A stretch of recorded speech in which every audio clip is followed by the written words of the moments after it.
Now, one thing I've tended to learn about a lot of rich people or very, very successful business owners is, they really traditionally actually don't need a lot. Our Warren Buffett's, our Steve Jobs, and all of them, they're normally relatively simple men, drive a relatively normal car, have a normal breakfast, and, obviously their lives are extremely, extravagant in some degree. But really, when you break it down to the core, they're all very frugal people. Elon Musk, Kanye West. Remember when he was doing the whole Don Tour thing? He stayed in Atlanta's.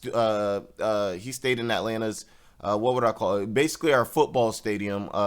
Literally just our Mercedes-Benz stadium and just a small room in there, and slept there so he could get his work done. I even seen where Mr. Beast pretty much has the same thing. He wakes up, he has a place where he can work out within the same room. He has a place where he can go and make videos and get to work literally immediately after. So Elon Musk, it seems, has been trying to bring beds into Twitter. It's always something with this man. Like, this man is content all day. But he's apparently bringing beds into Twitter so that employees can sleep there. I personally think, as an employee, that would be kind of annoying, being pushed to do that. But I could see, if you're somebody who's really trying to work, you really care about what you do, you may love this. And me, for certain things, I probably would like the idea of being able to just get up out of my bed and then just like walk into the office. I think that would be kind of cool. I think that would be able to help me work a lot harder and everything. If you need to just go hit a nap in the back, you know what I'm saying, you do it. But Elon has taken a lot of backlash for this. So let's go ahead and get into the article, see what it's talking about, and just see what's going on with this whole situation. Like, comment, and subscribe, all that good stuff. The channel's growing. Okay, so the article said Musk defends bedrooms at Twitter headquarters as San Francisco investigates. So I guess San Francisco's government is not having it. The local government was like, this is weird. Now let's see what they had to say. San Francisco's Department of Building Inspection said Tuesday it was investigating a complaint that Twitter had created makeshift bedrooms at its headquarters in the city, as new owner Elon Musk seeks to instill a hardcore culture at the social media company. So we can all see what he's trying to do here. Let me know what you guys think about this whole idea of, kind of having bedrooms for your employees to work in. Or are we now getting at this like sweatshop, what I'm saying, like Asian lower class country, like sweatshop kind of ideas where your employees literally have no life outside of, their career. Now it says we need to make sure the building is being used as intended. Patrick Hanan, a spokesperson for the department, said in an email. There are different building code requirements for residential buildings, including those being used for short-term stays. These codes make sure people are using spaces safely. No one is above the law. And this is a good point. You can't all of a sudden like turn a business into like a residence, or just turn a residence into a business.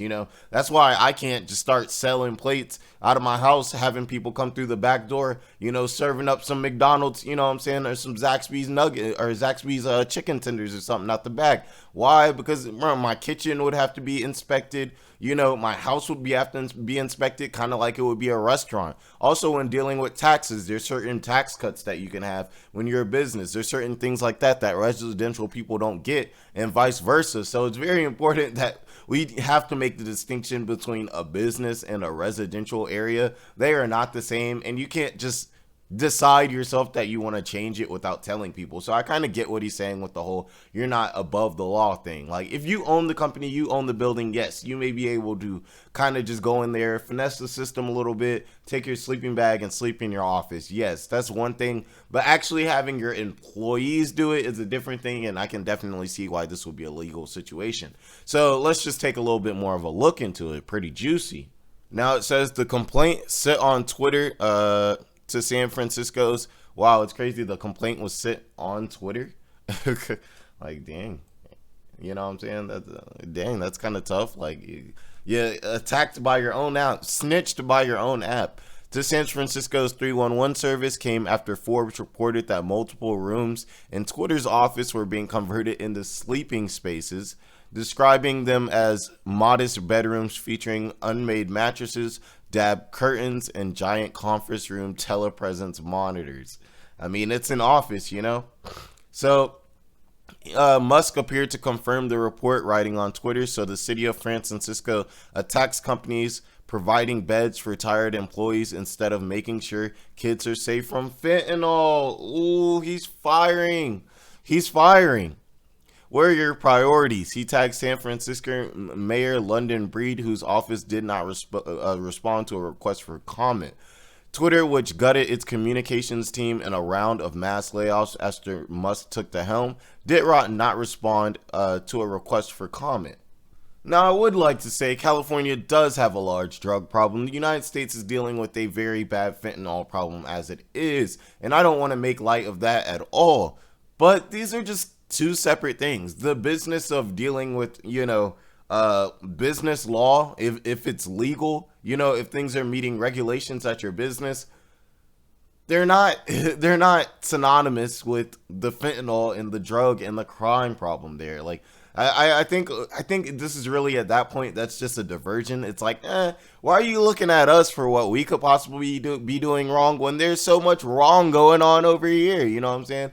These two things can both be wrong at the same time, and two things would still need to get addressed. Like even if let's even say the fentanyl problem was fixed, they would still need to look into the whole sleeping situation and everything like that. Let me know what you guys think about that. Is this something that the law should just not even have a part of? Or do you think this is something where it's like, okay, well, thinking about the employee, we got to make sure that these living conditions are good if we're going to have certain people living in this business area? Let me know what you guys think in the comments. Let's get back into it. Now, it says the apparent installation of bedrooms at Twitter's headquarters comes after a project manager at the company showed a photo of her sleeping on the floor of what appeared to be a meeting room. Oh, yeah, I remember about this lady. So when your team is pushing around the clock to make deadlines, sometimes you sleep where you work.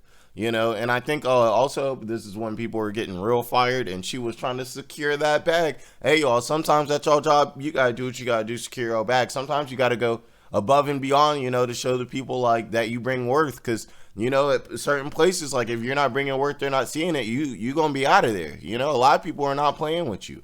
And there's quiet quitting and everything like that. But some companies will not be playing with you. She knew Elon Musk was firing people. She knew she had a job to do. She did what she had to do to secure that bag. Nothing but respect to her. You feel me? Now, it says we are reaching out to building representatives so we can conduct a site inspection as part of our investigation.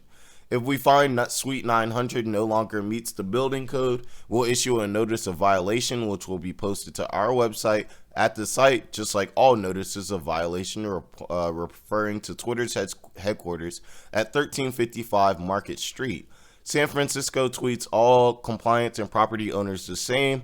And anyone with additional information or photos that would assist our investigation, they can send to the department by email. I mean, I think this is all fine. I think this is all in compliance. I don't think it's an attack on Musk or anything like that. I think he just has very extracurricular or, I don't know what the word would be, but very different, unique techniques to kind of push his workers and kind of will allow them to have a different culture at Twitter, because maybe he is really trying to put in work. I know a lot of people are saying that he's just trolling. He bought Twitter to bring it down and everything like that. But, when you're making actions like this, you're having people sleep there, so they can work harder and stuff like that. It kind of seems like you do want what's best for the company as long as it goes within a legal guidelines. So let me know what you guys think about this. Like, do you guys think even if Twitter, builds like good facilities for these employees to sleep, do you guys think that's weird? You know what I'm saying? Do you guys think that's a little too much asserting your power, because you're kind of saying like, I'm dictating where you sleep, I'm kind of dictating where you live, or I'm influencing like it, like what I'm thinking about is like, okay, so what if there's one employee that has to go back home to their families and there's another employee that like has the time, to be able to sleep at Twitter?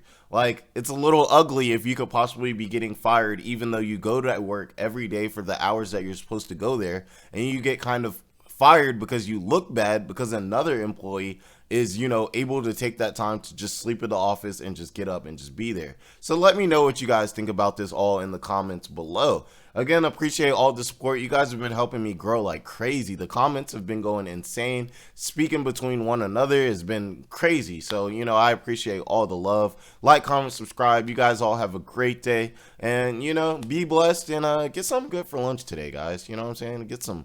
Get maybe a 10-piece or maybe a nice pasta or a nice grilled chicken salad or something. But I'm getting off topic. So you guys have a great day.